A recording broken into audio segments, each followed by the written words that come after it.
Hello friends, welcome back our YouTube channel पे on science friends. हम लोग discussion कर रहे हैं कक्षा 10 का विज्ञान, जिसमें कि फ्रेंड्स हम लोगों ने अध्याय 8 तक डिस्कशन कर लिया है। हम लोगों ने शुरू किया है फ्रेंड्स अध्याय 9, जिसमें कि फ्रेंड्स हम लोग पढ़ रहे हैं आनुवांशिकता एवं जैव विकास, जिसके अंतर्गत फ्रेंड्स हम लोगों ने यहाँ देखिए ये जो पॉइंट है पृथ्वी पर जीवन की उत्पत्ति, यहाँ तक हम लोगों ने पिछले वीडियो में डिस्कशन कर लिया है। अगर आपने वो वीडियोस नहीं देखे हैं तो चैनल के प्लेलिस्ट में आनुवांशिकता एवं जैव विकास का नाम से प्लेलिस्ट बना हुआ है, वहाँ से देख सकते हैं। और साथ ही साथ हम लोगों ने जो पाठ के अंदर प्रश्न दिए हुए हैं साथ में उसको भी डिस्कशन कर रखा है। तो फ्रेंड्स आज बारी है, यहाँ पे जो 3 प्रश्न दिए हुए हैं उसको हम लोग डिस्कशन करेंगे आज, इसका उत्तर जानेंगे। दिया हुआ है वे कौन से विभिन्न तरीके हैं जिनके द्वारा एक विशेष लक्षण वाले व्यष्टि जीवों की संख्या समष्टि में बढ़ सकती है। दूसरा है फ्रेंड्स, एकल जीव द्वारा उपार्जित लक्षण सामान्यतः अगली पीढ़ी में वंशानुगत नहीं होते हैं, क्यों। तथा तीसरा है, बाघों की संख्या में कमी आनुवंशिकता के दृष्टिकोण से चिंता का विषय है, क्यों। तो फ्रेंड्स तीनों का हम लोग उत्तर जानेंगे, उसके बाद हम लोग पढ़ेंगे जाति उद्भव के बारे में। फ्रेंड्स हम लोग का पहला क्वेश्चन है, देखिए वे कौन से विभिन्न तरीके हैं जिनके द्वारा एक विशेष लक्षण वाले व्यष्टि जीवों की संख्या समष्टि में बढ़ सकती है। तो फ्रेंड्स इसका उत्तर हो जाएगा, एक विशेष लक्षण वाले व्यष्टि जीवों की संख्या निम्नलिखित कारणों से बढ़ सकती है, जिसमें कि फ्रेंड्स देखिए पहला कारण दिया हुआ है, जनन के दौरान विभिन्नता का उद्भव, जो कि पर्यावरण के अनुकूलन और इस विभिन्नता का वंशागत होना। उदाहरण के लिए लाल भृंग की समष्टि में हरे रंग के भृंगों का उत्पन्न होना। कौवे हरे रंग के भृंग हम हरी पत्तियों के बीच पहचान नहीं पाते और लाल रंग को शिकार बनाते हैं, जिससे लाल रंग के भृंग की संख्या यानी कि समष्टि कम हो जाती है और हरे रंग के भृंग की संख्या बढ़ जाती है। यह एक प्राकृतिक चयन था जो कि कौवे के द्वारा संपन्न हुआ। दूसरा है फ्रेंड्स, आकस्मिक दुर्घटनाओं के कारण। उदाहरण के लिए भृंग समष्टि में लाल भृंग अधिक थे नीले भृंग की संख्या में, परंतु संयोग से एक हाथी उन झाड़ियों को कुचल डाला जिनमें भृंग यानी कि बीटल्स रहते थे। इसमें लाल रंग के भृंग रौंद दिए गए पर कुछ नीले भृंग बच गए। धीरे धीरे नीले रंग के भृंगों की संख्या प्रजनन द्वारा बढ़ती जाती है, जिससे समष्टि का रूप बदल जाता है। यह मात्र एक संयोग था कि एक दुर्घटना के कारण एक रंग की भृंग समष्टि बच गई। दूसरा क्वेश्चन है फ्रेंड्स, एक एकल जीव द्वारा उपार्जित लक्षण सामान्यतः अगली पीढ़ी में वंशानुगत नहीं होते हैं, क्यों। नहीं होते क्यों। तो फ्रेंड्स इसका उत्तर हो जाएगा, उपार्जित लक्षण का प्रभाव कायिक ऊतकों पर पड़ता है, परंतु अर्जित लक्षण अनुभव का जनन कोशिकाओं के डीएनए पर नहीं पड़ता, अतः ये लक्षण वंशानुगत नहीं होते हैं। क्वेश्चन नंबर 3 है, बाघों की संख्या में कमी आनुवांशिकता के दृष्टिकोण से चिंता का विषय है, क्यों। तो इसका उत्तर हो जाएगा, बाघों की संख्या में कमी दर्शाती है कि बाघ प्राकृतिक चयन में पिछड़ गए हैं। इनमें उत्पन्न परिवर्तन नहीं हो रहे हैं जो कि पर्यावरण के अनुकूल और अपने समष्टि का आकार बढ़ा सकें। दूसरा, छोटी समष्टि पर दुर्घटनाओं का प्रभाव अधिक पड़ता है। छोटी समष्टि में दुर्घटनाएं किसी जीन की आवृत्ति को प्रभावित कर सकती है, चाहे उनका उत्तरजीविता हेतु कोई लाभ हो या न हो। प्राकृतिक चयन और दुर्घटनाओं के कारण बाघों की प्रजाति भी विलुप्त हो सकती है। फ्रेंड्स आगे क्वेश्चन दिया हुआ है जाति उद्भव। आइए हम लोग इसको पढ़ते हैं। देखिए फ्रेंड्स दिया हुआ, अभी तक हमने जो कुछ भी समझा वह सूक्ष्म विकास था। इसका अर्थ है कि यह परिवर्तन बहुत छोटे हैं। यद्यपि महत्वपूर्ण है, फिर भी ये विशिष्ट स्पीशीज की समष्टि, समष्टि का मतलब होता है पॉपुलेशन यानी कि जनसंख्या, के सामान्य लक्षणों स्वरूप में परिवर्तन लाते हैं, परंतु इससे यह नहीं समझा जा सकता है कि नई स्पीशीज यानी कि जाति का उद्भव किस प्रकार होता है। यह तभी कहा जा सकता था जबकि भृंगों का यह समूह जिनकी हम चर्चा कर रहे हैं दो विभिन्न समष्टियों में बट जाएं तो आपस में जनन करने में असमर्थ हों।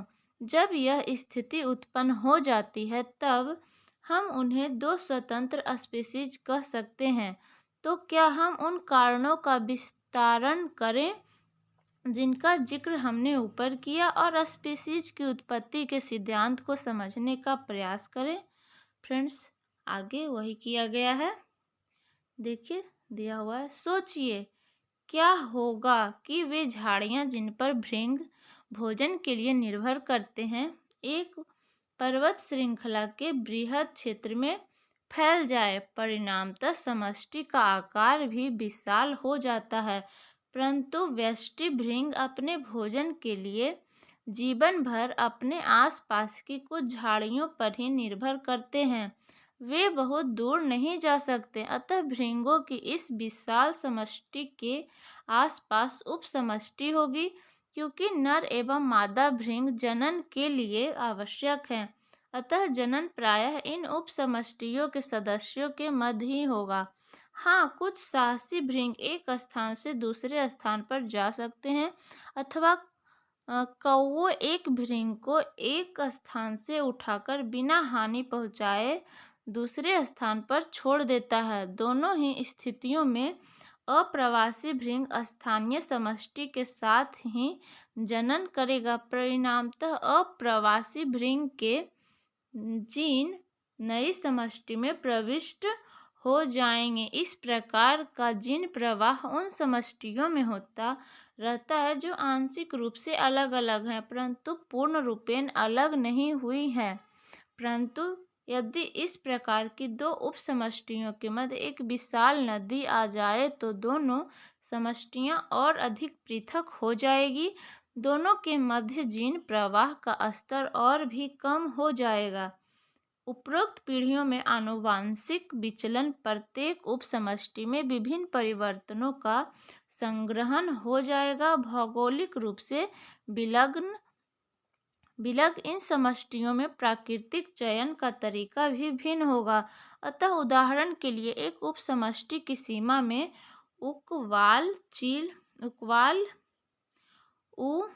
काव या चील द्वारा कौवे समाप्त हो जाते हैं, परंतु दूसरी उप समष्टि में यह घटना जो है नहीं होती, जहाँ पर कौवे की संख्या बहुत अधिक है। परिणामतः पहले स्थान पर भृंगों का हरा रंग जो लक्षण है का प्राकृतिक चयन नहीं होगा, जबकि दूसरे स्थान पर इनका चयन होगा। भृंगों के इन पृथक उप समष्टियों में आनुवांशिक विचलन एवं प्राकृतिक वर्ण चयन, जिसका सिलेक्शन अंग्रेजी होता है, के संयुक्त प्रभाव के कारण प्रत्येक समष्टि एक दूसरे से अधिक भिन्न होती जाती है। यह भी संभव है कि अंततः इन समष्टियों के सदस्य आपस में एक दूसरे से मिलने के बाद भी अंतर्जनन में असमर्थ हों। आगे दिया हुआ है फ्रेंड्स, अनेक तरीके हैं जिनके द्वारा यह परिवर्तन संभव है। यदि डीएनए में यह परिवर्तन पर्याप्त है, जैसे गुणसूत्रों की संख्या में परिवर्तन, तो दो समष्टियों के सदस्य की जनन कोशिकाएं यानी कि युग्मकों गैमेट के संलयन करने में असमर्थ हो सकती हैं, अथवा संभव है कि ऐसी विभिन्नता उत्पन्न हो जाए जिसमें हरे रंग की मादा भृंग लाल रंग के नर भृंग के साथ जनन की क्षमता ही खो दे। वह केवल हरे रंग के नर भृंग के साथ ही जनन कर सकते हैं। यह हरे रंग के प्राकृतिक वर्ण के लिए एक अत्यंत दृढ़ परिस्थिति है। अब यदि ऐसी हरी मादा भृंग दूसरे समूह के लाल नर से मिलती हैं तो उनका व्यवहार ऐसा होगा कि जनन न हो, परिणामतः भृंगों की नई स्पीशीज का उद्भव होता है। आगे प्रश्न दिया हुआ है फ्रेंड्स, देखिए। वे पहला है, कौन से कारक हैं जो नई स्पीशीज के उद्भव में सहायक हैं। दूसरा है, क्या भौगोलिक पृथक्करण स्वपरागित स्पीशीज के पौधे के जाति उद्भव का प्रमुख कारण हो सकता है, क्यों या क्यों नहीं। तीसरा है, क्या भौगोलिक पृथक्करण अलैंगिक जनन वाले जीवों के जाति उद्भव का प्रमुख कारण हो सकता है, क्यों अथवा क्यों नहीं। तो फ्रेंड्स अभी हम लोग इसका उत्तर देखें। फ्रेंड्स देखिए यहाँ पे पहला क्वेश्चन है, वे कौन से कारक है जो नए स्पीशीज के उद्भव में सहायक है। तो फ्रेंड्स इसका उत्तर हो जाएगा पहला प्राकृतिक चयन, दूसरा जीन प्रवाह का न होना अथवा बहुत कम होना, तीसरा आनुवांशिक विचलन, चौथा है डीएनए में जैसे गुणसूत्रों की संख्या में परिवर्तन जिसके कि दो समष्टियों के सदस्यों की जनन कोशिकाएं यानी कि युग्मक संलयन न कर पाए, पांचवा है दो उपसमष्टियों का रूपेण अलग होना जिससे कि उनके सदस्य परस्पर लैंगिक प्रजनन न कर पाए। प्रश्न नंबर 2 है, क्या भौगोलिक पृथक्करण स्वपरागित स्पीशीज के पौधे के जाति उद्भव का प्रमुख कारण हो सकता है, क्यों या क्यों नहीं। तो फ्रेंड्स इसका उत्तर हो जाएगा, नई स्पीशीज का उद्भव तब होता है जबकि एक समष्टि की दो उपसमष्टियां परस्पर लैंगिक जनन न कर पाएं। लैंगिक जनन में डीएनए में आनुवांशिक विचलन एवं प्राकृतिक वर्ण और भौगोलिक पृथक्करण के कारण एक उपसमष्टि दूसरी उपसमष्टि से भिन्न होती है। अंततः एक नई स्पीशीज का उद्भव होता है। स्वपरागित स्पीशीज में अन्य जीवों से नए जीन समष्टि में नहीं आ पाते, अतः आने वाली पीढ़ियों में नए नए संगठन नहीं हो पाते और अधिक विभिन्नताएं उत्पन्न नहीं हो पाती हैं। ऐसे पौधे में विभिन्नता केवल डीएनए प्रकृति के समय त्रुटि के कारण डीएनए में परिवर्तन आ जाए जिनकी संभावना बहुत कम होती है। अतः भौगोलिक पृथक्करण स्वपरागित स्पीशीज पौधे के जाति उद्भव का प्रमुख कारण नहीं हो सकता है। क्वेश्चन नंबर 3 है फ्रेंड्स, क्या भौगोलिक पृथक्करण अलैंगिक जनन वाले जीवों के जाति उद्भव का प्रमुख कारक हो सकता है, क्यों अथवा क्यों नहीं। तो फ्रेंड्स इसका उत्तर हो जाएगा, भौगोलिक पृथक्करण अलैंगिक जनन जीवों के जाति उद्भव का प्रमुख कारण नहीं हो सकता है क्योंकि अलैंगिक जनन द्वारा उत्पन्न संतति में परस्पर बहुत कम अंतर होता है, समानताएं बहुत अधिक होती है। जो थोड़ी बहुत विविधता होती है वह डीएनए प्रकृति के समय न्यून त्रुटियों के कारण होती है। ये नई विभिन्नताएं इतनी प्रमुख नहीं होती जिससे कि किसी नई जाति का उद्भव हो सके। तो फ्रेंड्स हमने यहाँ पे जो है तीनों क्वेश्चन के आंसर को जाना। आगे फ्रेंड्स हम लोग विकास एवं वर्गीकरण को देखेंगे। देखिए फ्रेंड्स यहाँ पे दिया हुआ है विकास एवं वर्गीकरण। इन सिद्धांतों के आधार पर हम अपने बहु ओर पाए जाने वाली विभिन्न स्पीशीज के बीच विकासीय संबंध स्थापित कर सकते हैं। यह एक प्रकार से समय घड़ी से पीछे जाना है। हम ऐसा विभिन्न स्पीशीज के अभिलक्षणों के पदानुक्रम का निर्धारण करके कर सकते हैं। इस प्रक्रम को समझने के लिए हम कक्षा 9 में पढ़े जीवों के वर्गीकरण को स्मरण करें। आगे फ्रेंड्स, विभिन्न जीवों के मध्य समानताएं हमें उन जीवों को एक समूह में रखने और फिर उनके अध्ययन का अवसर प्रदान करती है। इनके लिए कौन से अभिलक्षण जीवों के मध्य आधारभूत विभिन्नताओं का निर्णय करते हैं तथा कौन से अभिलक्षण कम महत्वपूर्ण अंतरों का निर्णय लेते हैं। अभिलक्षण से हमारा क्या अभिप्राय है? बाह्य आकृति अथवा व्यवहार का विवरण अभिलक्षण कहलाता है। दूसरे शब्दों में विशेष स्वरूप अथवा विशेष प्रकार्य अभिलक्षण कहलाता है। हमारे 4 पाद होते हैं। यह एक अभिलक्षण है। पौधे में प्रकाश संश्लेषण होता है, यह भी एक अभिलक्षण है। कुल आधारभूत अभिलक्षण अधिकतर जीवों में सामान्य होते हैं। कोशिका सभी जीवों की आधारभूत इकाई है। वर्गीकरण के अगले स्तर पर कोई अभिलक्षण अधिकतर जीवों में समान हो सकता है, परंतु सभी जीवों में नहीं। कोशिका के अभिकल्प का आधारभूत अभिलक्षण का एक उदाहरण कोशिका में केंद्रक होना या न होना है, जो विभिन्न जीवों में विभिन्न हो सकता है। जीवाणु कोशिका में केंद्रक नहीं होता, जबकि अधिकतर दूसरे जीवों की कोशिकाओं में केंद्रक पाया जाता है।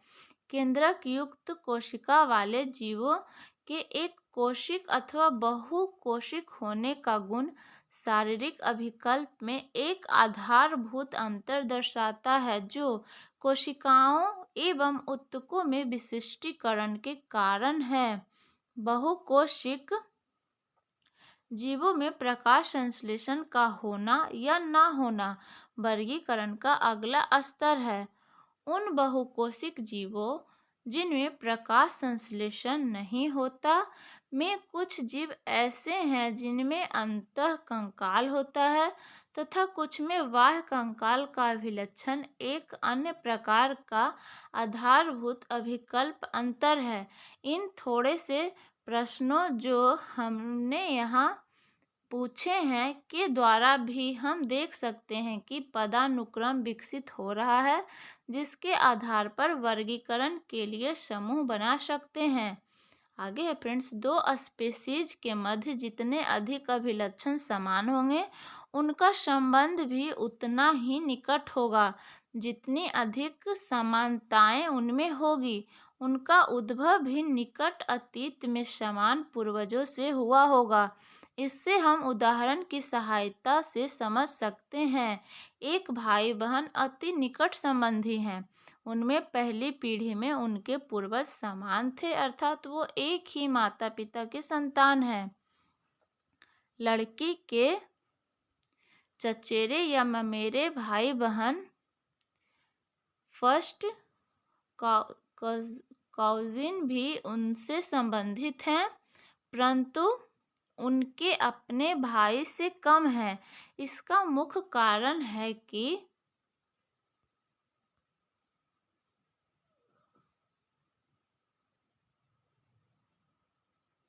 उनके पूर्वज सामान्य हैं, अर्थात दादा दादी जो उनसे 2 पीढ़ी पहले के हैं, न कि 1 पीढ़ी पहले के।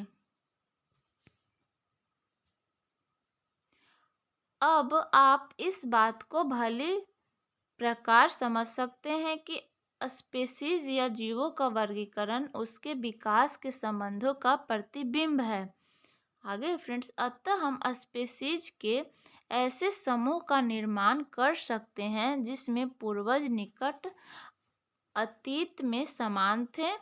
इसके बाद इन समूह का एक बड़ा समूह बनाइए जिनके पूर्वज अपेक्षाकृत अधिक दूर समय के अनुसार के होंगे।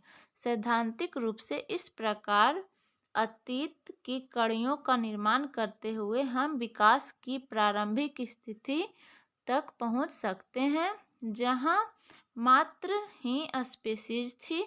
यदि यह सत्य है तो जीवन की उत्पत्ति अवश्य ही अजैविक पदार्थों से हुई होगी। यह किस प्रकार संभव हुआ होगा, इसके विषय में अनेक सिद्धांत है। यह रोचक होगा यदि हम अपने सिद्धांतों का प्रतिपादन कर सकें, मतलब हम अपने से दिमाग लगा के सिद्धांतों का प्रतिपादन यहाँ कर सकते हैं।